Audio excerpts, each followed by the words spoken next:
No, yeah, of No, course. Mike. Bro, I met him on a flight. Yeah.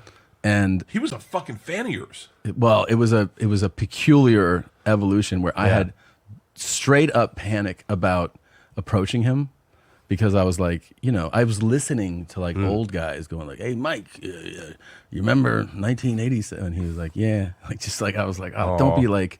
So I just worked up. It was like it took like I actually thought of it as courage because I was like, "Don't bother him," but then I was like, this will never happen. Yeah.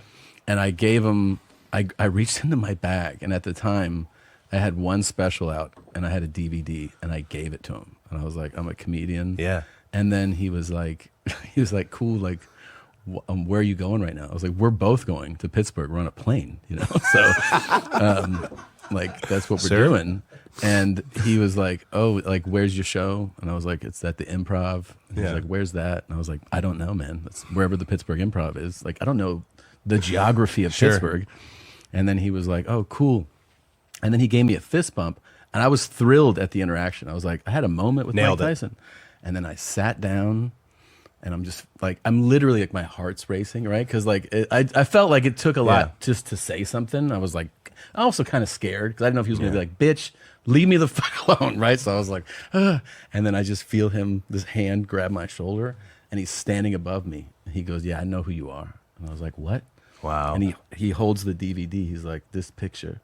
I was like, yeah, I just gave that to you.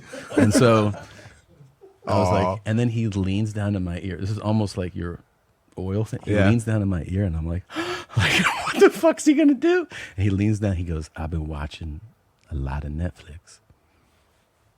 That's it. And then he stands up, and I was like, me too. What a great. And he goes, yeah. So he goes, give me your number. And I'm like, okay. Yeah. So I give him my number, and I'm like, this is like we land, and I just fucking like run off.